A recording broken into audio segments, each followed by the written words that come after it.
Memang tidak lagi padat, namun bukan berarti ancaman akan melonjaknya kasus positif COVID-19 telah lewat, karena masih ada momentum yang berpotensi menjadi sumber peningkatan virus mematikan itu.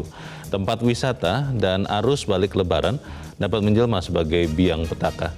Pemirsa, inilah editorial Media Indonesia di seri ini Jumat 14 Mei 2021 dengan tema Ancaman Arus Balik Lebaran bersama saya Leonard Samosir, dan kami juga mengundang partisipasi Anda nanti untuk berpendapat melalui saluran telepon di 021 583 99 100. Dan pemirsa, pagi ini telah hadir di Studio Metro TV anggota Dewan Redaksi Media Group Don Bosco Slamun. Bang Don, selamat pagi. Selamat pagi, Leo. Sehat-sehat, Bang? Sehat, Leo. Tetap pakai protokol? Harus. Tetap harus ya? Harus. Karena kita nanti bicara soal kemungkinan bahaya yang bisa dibawa lewat arus balik, Bang. Tapi sebelumnya kita akan lihat dulu, pemirsa, walaupun memang hari ini korannya tidak terbit ya, Bang. Betul. Tetapi ada Media Indonesia Digital. Kita akan lihat berita pertama, ini terkait dengan arus mudik. Dikatakan oleh Kementerian Perhubungan, Bang Don, bahwa ada 1,5 juta orang yang keluar Jabodetabek tahun ini.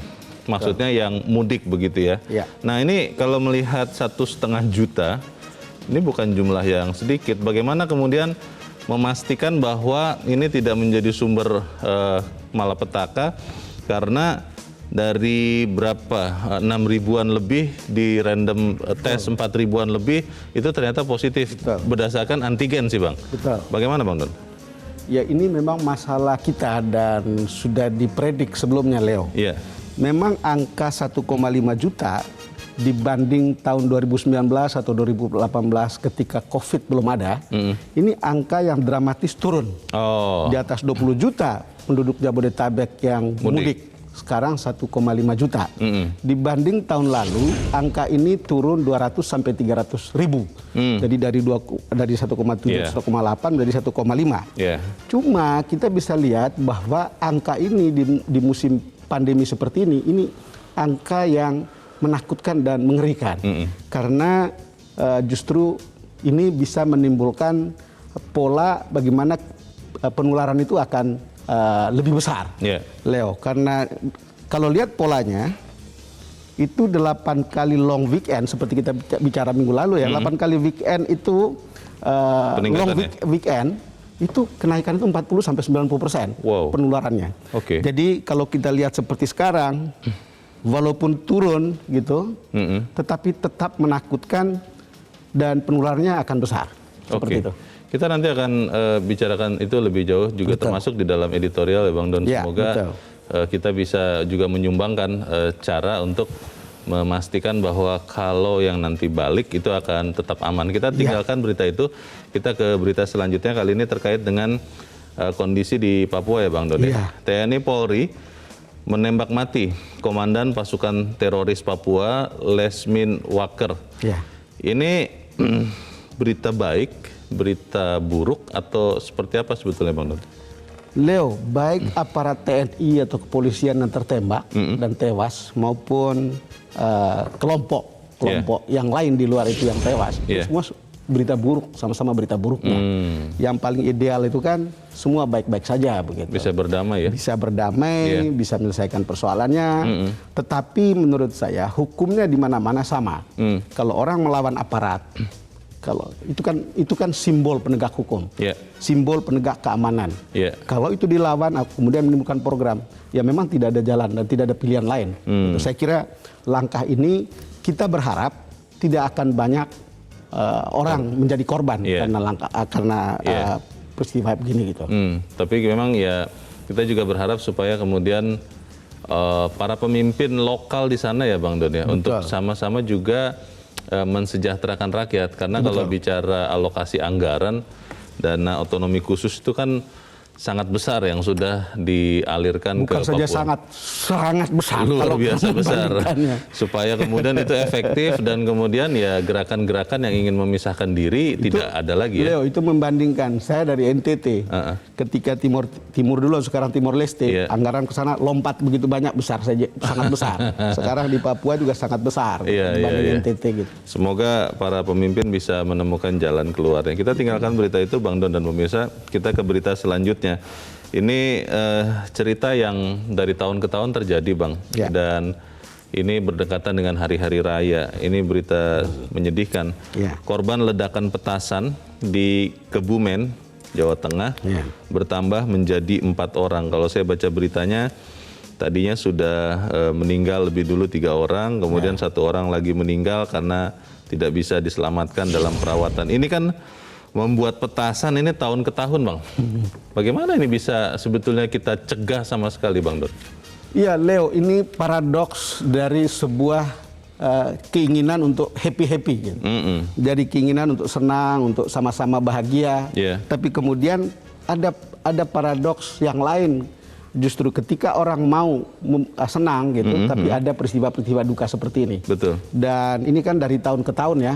Jadi kita mestinya bisa berharap orang-orang terdekat yang ada di situ, apakah aparat, apakah dia itu pemerintah desa, atau apapun lah yang paling dekat itu, mestinya waspadai hal-hal yang seperti ini gitu, supaya tidak terulang.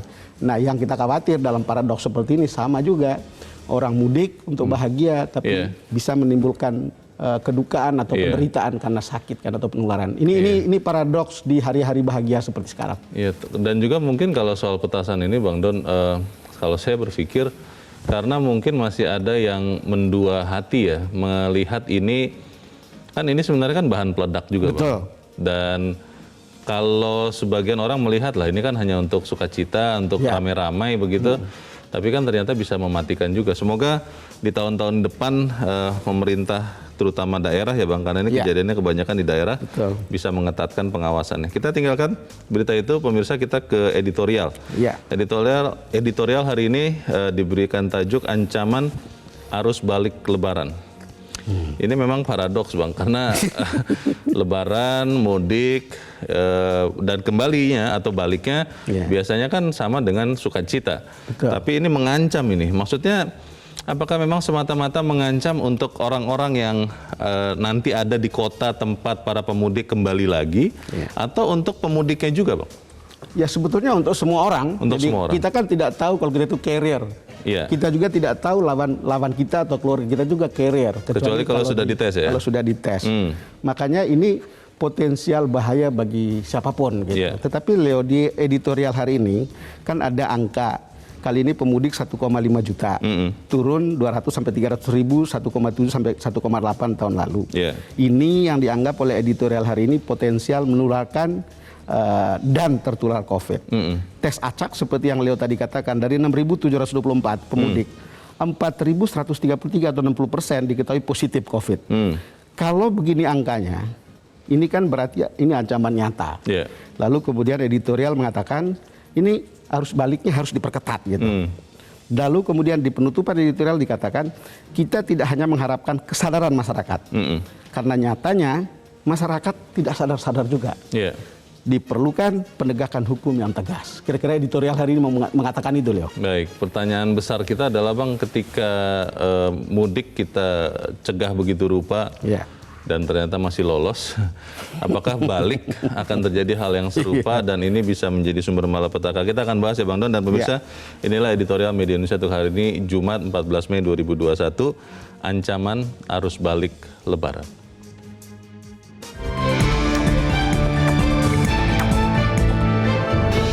Ancaman arus balik Lebaran.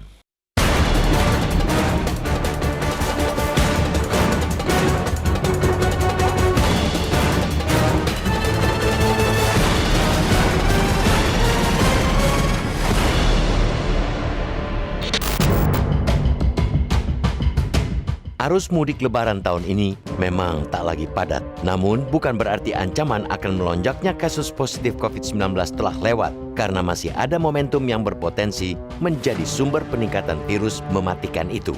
Tempat wisata dan arus balik dapat menjelma sebagai biang petaka. Dengan segala kelebihan dan kekurangannya, pemerintah telah berusaha keras untuk membendung arus mudik. Mudik bahkan resmi dilarang dalam kurun waktu 6 hingga 17 Mei. Namun harus kita katakan, hasil yang didapat tak sesuai harapan. Masih cukup banyak masyarakat yang lolos dari penyekatan dan tiba di kampung halaman.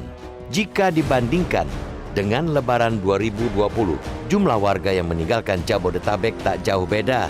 Data Kementerian Perhubungan menyebutkan, Hingga Kamis 13 Mei, sudah lebih dari 1,5 juta pemudik lepas dari penyekatan.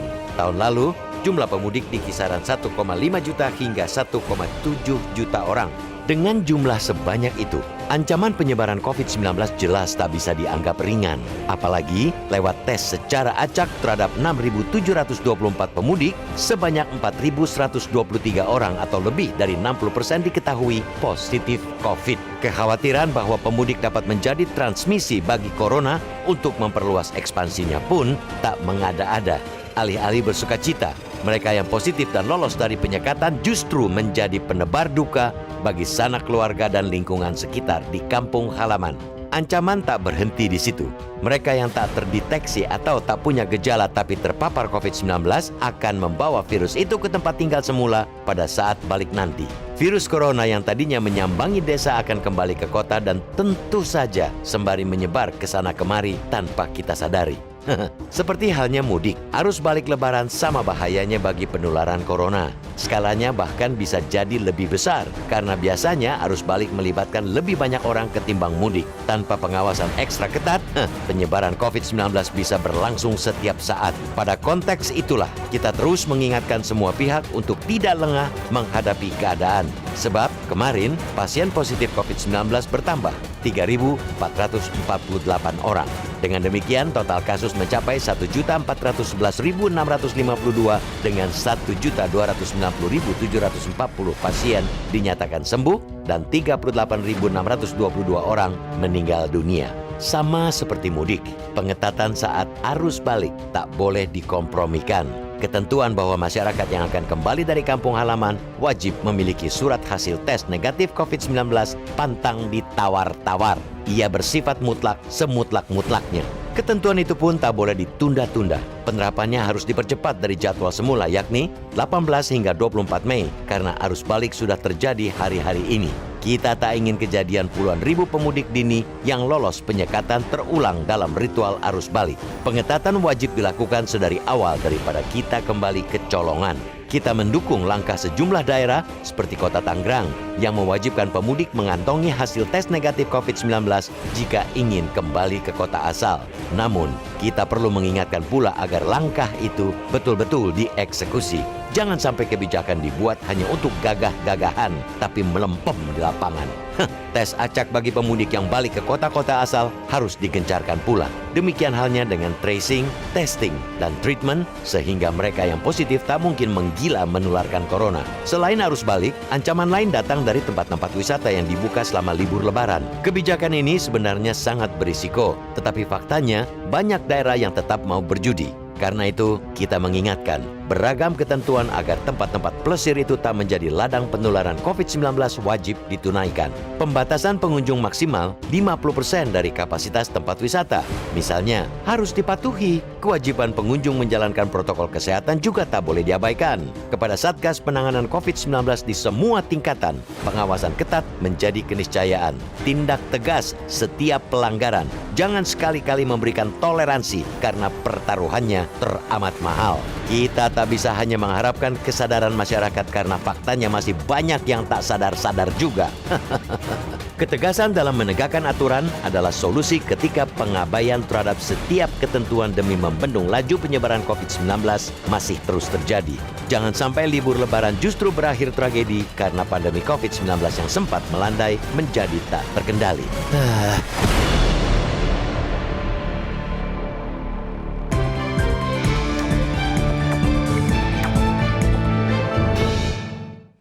Anda bisa ikut menyatakan pendapat Anda di bagian berikut selepas jeda pemirsa. Untuk saat ini tetaplah bersama kami.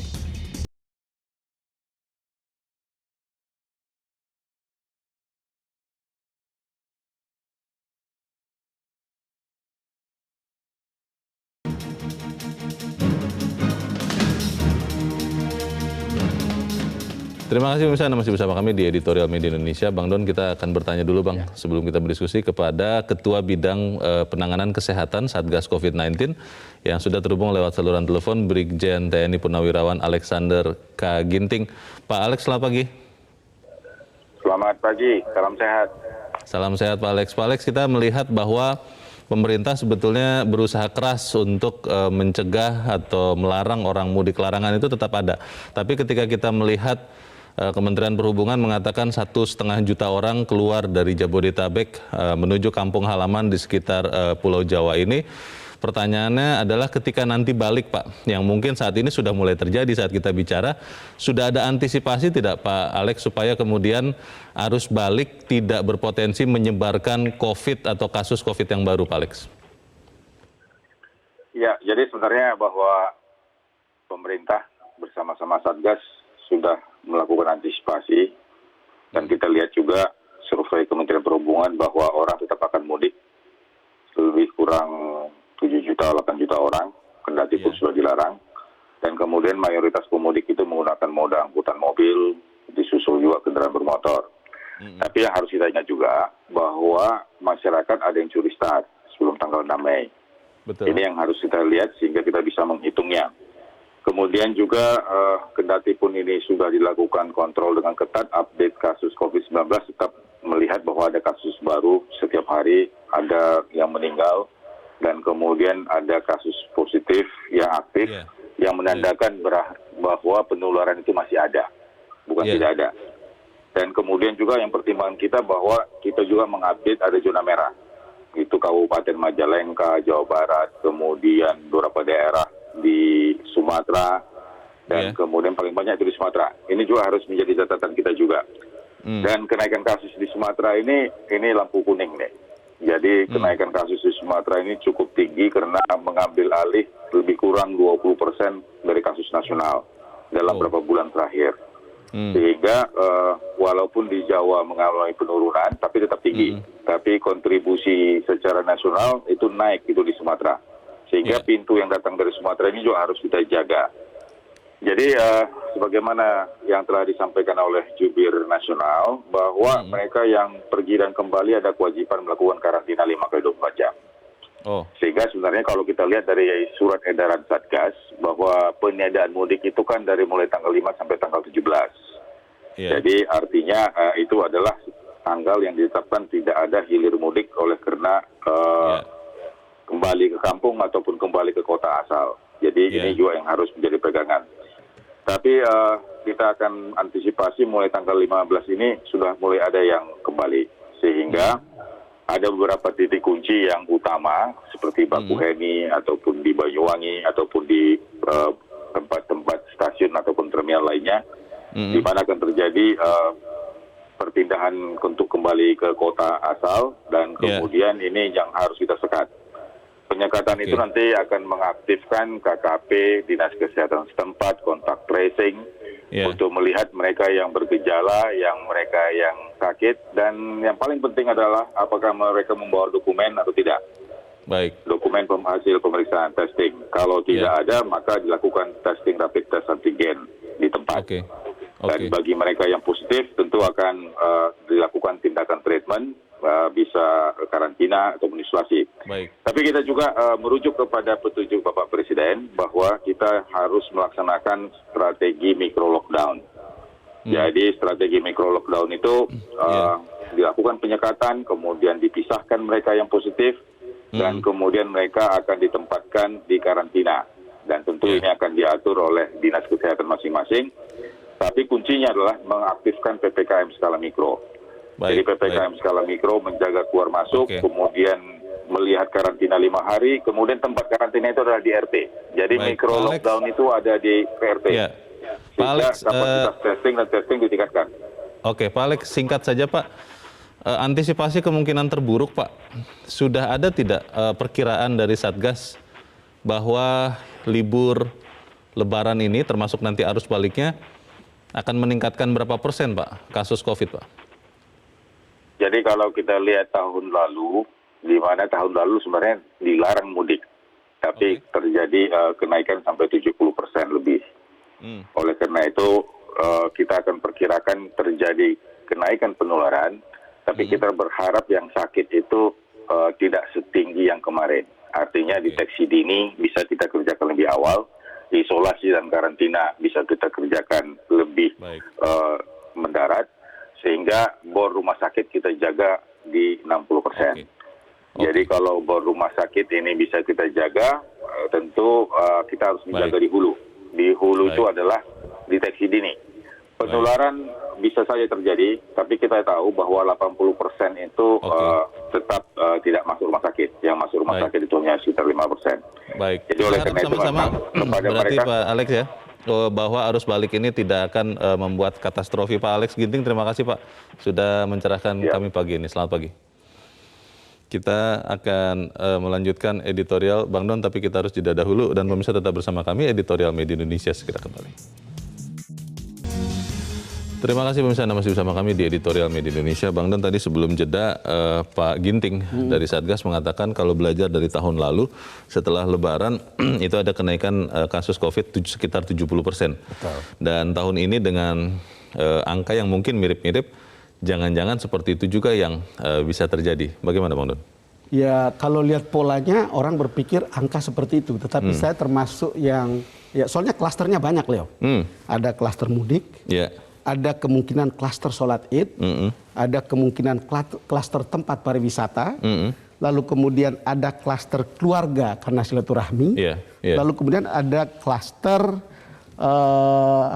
belanja, belanja Lebaran kemarin. Sebelum Lebaran itu ya. Nah, jadi kalau lihat begini, ada beberapa yang tahun lalu mungkin tidak ada, sekarang ada. Kalau lihat seperti itu, kemungkinan angka seperti itu bisa jadi gitu. Tetapi saya juga melihat bagaimana aparat atau pemerintah atau Satgas belajar dari tahun yang lalu. Tadi kalau Pak Alex Ginting mengatakan itu akan ada antigen atau tes di beberapa tempat tertentu, saya rasa ini adalah langkah baru gitu yang tahun lalu itu tidak ada. Jadi kalau lihat seperti itu, sebetulnya karena ini sudah predictable, langkah yang dibuat oleh pemerintah misalnya mempersiapkan tenaga kesehatan, ruang rumah sakit, lalu kemudian termasuk tes-tes tadi, lalu penyebaran obat ke daerah, rasanya tahun ini lebih baik begitu.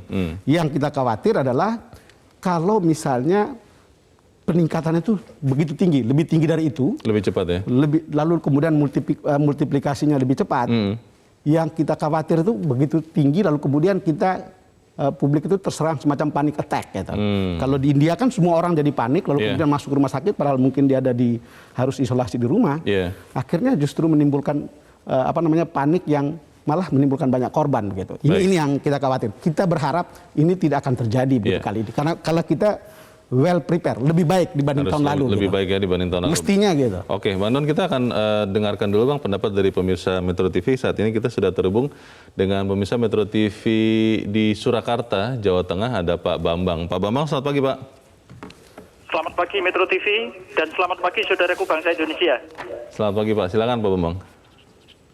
Pertama, kami mengaturkan ucapan Selamat Hari Raya Idul Fitri, mohon maaf dan lahir dan batin. Lah, yang kedua Mas, kami sependapat dengan editorial Metro TV ini bahwa arus balik Lebaran menjadi ancaman besar untuk penyebaran COVID-19.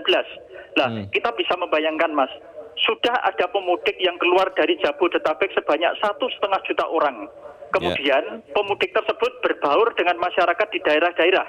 Nah, setelah itu mereka akan balik lagi ke Jabodetabek. Nah, padahal dari tes acak seperti yang disebutkan tadi, dari 6.724 pemudik didapatkan 4.123 atau 60% lebih diketahui positif COVID-19. Nah, sehingga Mas bisa dipastikan ada potensi meningkat penularan COVID-19 di daerah-daerah tempat pemudik datang. Belum lagi ditambah kaitannya dengan mobilitas ke tempat kerumunan maupun ke tempat hiburan. Nah, oleh karenanya Mas, kami sependapat atau berpendapat, satu, perlu adanya pendataan dari RT RW terhadap pemudik di lingkup masing-masing untuk dilaporkan kepada kelurahan. Nah, ini nanti untuk memonitor kaitannya dengan perkembangan penularan Mas. Yang kedua, daerah tetap melarang atau menutup tempat-tempat wisata maupun tempat yang berpotensi terjadinya kerumunan. Karena apa Mas, ketika pemudik itu datang, itu biasanya kemudian langsung menuju ke tempat wisata, tempat makan, dan lain sebagainya. Yang ketiga Mas, para pemudik dan yang akan balik diharuskan melakukan tes swab.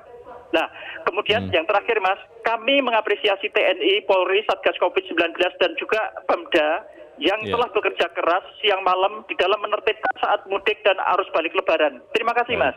Terima kasih Pak Bambang di Surakarta, Jawa Tengah. Selamat pagi. Di belakang Pak Bambang ada Pak Syahril di Jakarta. Pak Syahril, selamat pagi Pak. Selamat pagi, Metro.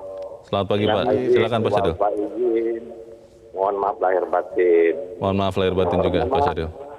Yang pertama saya ingin sampaikan visual dari pandemi terjadi di India, di Malaysia, Singapura itu ya.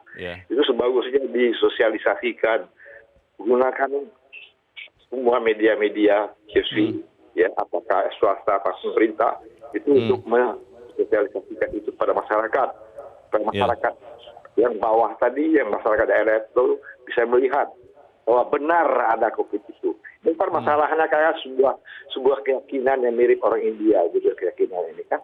Atau yang kedua, ya, ini merupakan sebuah alat baru, ya.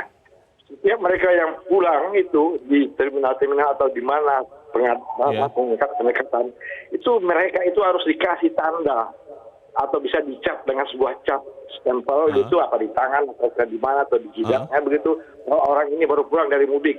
Jadi kita itu sudah tahu, oh ini orang dari mudik, kita harus hati-hati. Jadi masyarakat penerima di daerah misalkan yang dari Jogja, ya mereka itu distempel tangannya seperti kita pemilihan umum itu distempel pakai tinta yang tidak mudah dihapus begitu ya. Jadi mereka tahu. Terus yang kedua lagi kita minta pada ini pemerintah dalam hal ini menggunakan sarananya seperti RT, RW dan kelurahan itu ya untuk mendata mereka ini. Mereka ini harus diberikan suatu pengarahan. Semua mereka itu jangan sampai nanti berkeliaran kemana-mana. Harus di tracing betul ya. Baik. Iya betul. Jadi tidaknya cukup hanya sekedar menyediakan perlengkapan untuk menghadapi misalkan obat atau segala macam itu benar, tapi yang paling penting sekali yang ditahui. Terima kasih. Terima kasih Pak Syahril di Jakarta. Selamat pagi. Di belakang Pak Syahril ada Pak Ihwan di Jember, Jawa Timur. Pak Ihwan, selamat pagi. Iya Bang Don, selamat pagi Bang Leo. Selamat Hari Raya Idul Fitri, maaf lahir dan batin. Begini, mohon maaf lahir batin bahwa Pak. Kalau saya jadi pesimis ketika mudik itu karena mereka berusaha untuk nyolong-nyolong sampai kita disibukkan oleh perisekatan. Kemudian mereka yang lolos dari mudik itu membawa corona itu ke tempat mereka mudik. Tapi yang saya optimis itu ketika apa yang terjadi yaitu arus balik ini bisa menjadi pandemi tambahan. Saya berpendapat malah tidak, sebaliknya. Asal dengan catatan seperti kalau Malaysia kan langsung lockdown. Tapi kalau kita kan tidak, PSBB. Nah, baliknya inilah saat yang paling bagus daerah itu aktif. Mulai dari RT, RW, kemudian desa, kelurahan, kecamatan, kabupaten itu melaksanakan kontrol secara ketat dan gawat. Tapi saya berkeberatan kalau itu distempel itu ya, kata Pak Syahril tadi itu. Kalau distempel pas neng paha. Nah ini yang kalau perempuan yang lihat kan itu. Nah, jadi tetap gawat inilah yang optimal maksimal dapat dilaksanakan, dan optimis itu insya Allah urbanisasi itu tidak membawa bencana baru, tidak. Tapi optimal maksimal dapat ditekan secara gawat dan ketat dalam penelitiannya. Nah, jadi pekerjaan dari kabupaten mulai dari RT RW sampai ke atas yang dikatakan oleh Pak Bambang Sabtono tadi itu memang itulah sarana yang paling efektif efisien untuk optimis tidak akan membawa bencana ke tempat mereka urbanisasi. Saya kira itu yang penting dilakukan. Terima kasih. Baik. Terima kasih Pak Ihwan di Jember, Jawa Timur. Selamat pagi Pak. Benang merahnya Bang Don adalah peran dari pemerintah daerah. Betul. Tadi 3 penelpon mengatakan itu harus dilakukan. Nah pertanyaannya begini Bang, apa iya daerah-daerah yang saat ini sedang ketempatan para pemudik yang sekarang sudah mulai balik lagi ke kota asalnya bisa atau bahkan pertanyaan yang lebih mendalam mau atau tidak melakukan itu? Karena kan ya nanti mungkin tidak merasa nyaman ketika Bang Don misalnya pulang kampung atau saya pulang kampung ditanya-tanya, diperiksa oleh RT tempat kita datang. Bagaimana Bang? Ya Leo, memang problemnya di situ. Tetapi justru seperti kata penelpon kita, itu mewakili suara yang umum. Justru di tingkat yang paling bawah itulah mestinya awareness-nya ada. Jangan menunggu dari atasnya. Tapi tadi disebut oleh Pak Bambang maupun Pak Ihwan, ya mulailah dari tingkat RT, RW dan seterusnya. Kenapa? Karena ini penyakit itu kan dekat dengan kita gitu. Kita sekarang positivity rate-nya itu 11,5%. Kalau 11,5% itu berarti kita itu kalau ada 100 orang, tinggal berapa kira-kira dari tes itu, ada berapa di antara kita? Mungkin 10 orang yang kena. Artinya probabilitasnya itu dekat. Gitu. Maka betul ketika ada kebijakan bahwa itu lebih baik PPKM skala mikro. Begitu ketahuan udah langsung diisolasi gitu. Supaya itu tidak berkembang kemana-mana. Sekarang problemnya itu kan, tapi itu ada di mana-mana kan. Kalau dibilang ada 1,5 juta gitu yang dari Jabodetabek ya. Kemudian antara daerah itu juga ada gitu. Ini kan campur baur antara kelompok yang memungkinkan penularan itu berkembang gitu. Itu tadi kembali lagi. Memang betul kesadaran ini bukan sekedar pidato dan bukan sekedar retorika menurut saya untuk mengatakan memang harus dimulai dari bawah. Itu yang dilakukan di RT saya juga orang lihat mulai dari bawah untuk kemudian tahu lapangan tidak boleh dipakai, siapa masuk ke situ harus melapor. Ya ini tidak enak, uncomfortable untuk banyak orang gitu. Tetapi itu sebuah keharusan, keharusan kesehatan gitu. Bang, ada beberapa yang mengatakan di saat arus mudik yang lalu itu masih banyak yang lolos. Ya 1,5 juta ini kan dikatakan lolos begitu ya. Nah ketika balik, apakah penyaringan itu akan bisa dilakukan dengan efektif? Kita akan bahas selepas jeda. Bang Don dan pemirsa tetap bersama kami. Editorial Media Indonesia segera kembali.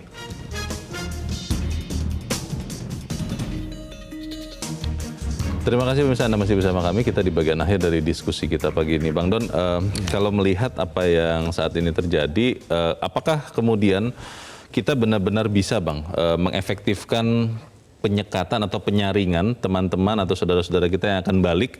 Karena melihat pada saat arus mudik, 1 juta lebih orang ya lolos begitu. Bagaimana Bang? Ya mudah-mudahan sih bisa ya. Bisa ya. Walaupun kita harus mengatakan secara umum kali ini kepatuhan itu sebetulnya lebih baik. Kita lihat sepi jalan tol, tidak ada antrian.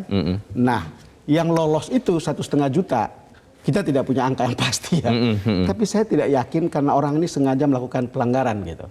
Sebagian mungkin memang seperti tidak punya pilihan lain.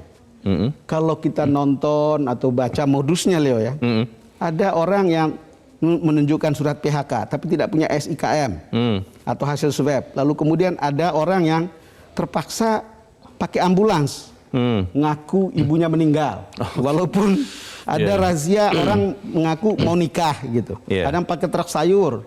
Ketika truk sayurnya viral, lalu kemudian orang pakai mobil pengangkut motor.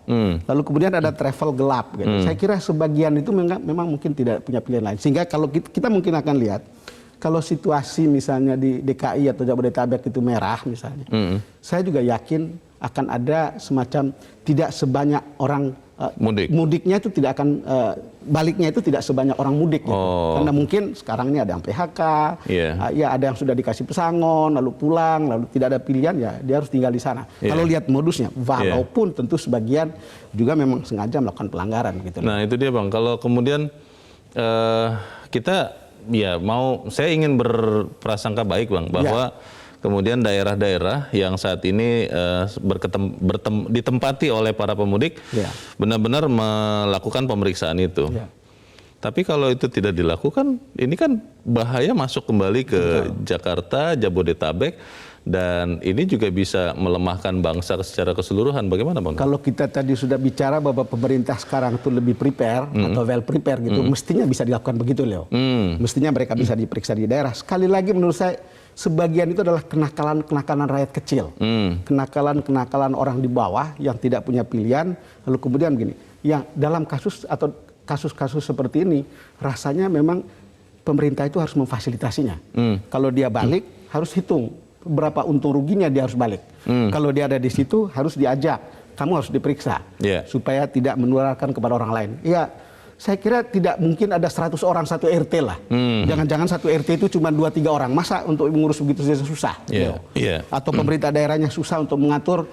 Oh ternyata misalnya di Sragen itu misalnya ada 200 orang. Yeah. Apakah susah sekali mengatur atau mengurus 200 orang untuk diperiksa atau kemudian meminta ke bawahnya untuk kemudian bisa lebih diawasi dan seterusnya gitu loh. Kalau pemerintah daerah atau aparat di bawah itu punya hati, mestinya hal-hal seperti ini bisa diatasi, bisa dilakukan lah. Baik, terkait dengan beberapa klaster yang tadi sempat Bang Don juga sebutkan, klaster belanja itu Bang, itu kan terjadinya di kota-kota. Dan kemungkinan kita baru bisa melihat kalau ada lonjakan kasus itu sekitar 7 sampai 14 hari setelah belanja-belanja yang terjadi pada pekan ini. Betul ya. Berarti di akhir Mei itu kita akan melihat angka COVID itu sangat krusial. Apakah kita meniru, semoga tidak Bang, amit-amit, India, atau kita relatif bisa mengendalikan COVID karena lebaran ini Bang?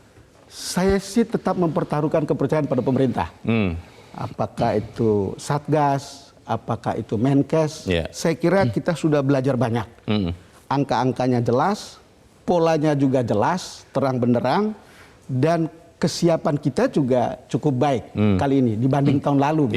Sehingga saya termasuk yang berharap dan meyakinkan diri saya untuk optimis bahwa kali ini akan lebih baik. Tentu tidak bisa meniadakan peningkatan. Tetapi fatality rate mungkin bisa dicegah untuk bisa lebih tinggi dari yang sekarang. Karena penularan itu kan orang juga tidak bisa lihat kan. Ini kan pembunuh yang tidak terlihat. Tidak terlihat virus ini. Tetapi saya betul-betul yakin bahwa kita lebih siap dari tahun-tahun sebelumnya. Dan saya kira kemarin ada contoh yang paling baik. Jangan pernah berhenti untuk lakukan silaturahmi lewat digital. Meskipun secara fisik terpisah begitu ya? Itu Presiden Jokowi, bagaimana beliau silaturahmi dengan Wakil Presiden Ma'ruf Amin kan? Oh iya. Lewat telepon. Pakai video call ya? Video call, kelihatannya keduanya sangat bahagia, tidak mengurangi kebahagiaan silaturahmi tatap muka. Saya kira itu menjadi contoh yang baik. Dan mungkin Presiden memang sengaja membuat itu menjadi contoh supaya kita tidak harus atau sementara ini menahan diri untuk tidak silaturahmi tatap muka. Bang Don, singkat saja pesan untuk masyarakat Bang, karena kita benar-benar berjaga-jaga, waspada di masa-masa Lebaran Bang. Tapi saya dengar-dengar ada beberapa teman yang mau pulang nanti deh setelah Lebaran selesai. Nah ini kan pergerakan ini kan tetap berpotensi bisa menjadi penyebaran COVID. Ini bagaimana Bang, pesan untuk masyarakat supaya setelah Lebaran ini ya jangan kendor juga? Iya Leo, kan ada masa pengetatan. Masa pengetatan itu sebelum dan setelah pelarangan. Jadi ada masa pelarangan kan. Menurut saya apakah ada masa pelarangan atau masa pengetatan, sebaiknya tetap tidak perlu bergerak kalau memang tidak ada hal yang penting dan sangat penting sekali. Dan jangan diada-adakan. Dan jangan diada-adakan pula itu, Leo. Baik, itu semoga itu benar-benar kita bisa lakukan, Bang Don. Terima kasih sudah hadir di tempat ini, Bang. Selamat pagi. Selamat pagi, Leo. Pemirsa, kita tidak bisa hanya mengharapkan kesadaran masyarakat, karena faktanya masih banyak yang tidak sadar juga. Ketegasan dalam menegakkan aturan adalah solusi ketika pengabaian terhadap setiap ketentuan demi membendung laju penyebaran COVID-19 masih terus terjadi. Jangan sampai libur Lebaran justru berakhir tragedi karena pandemi COVID-19 yang sempat melandai menjadi tidak terkendali. Saya Leonard Samosir, terima kasih Anda sudah menyaksikan.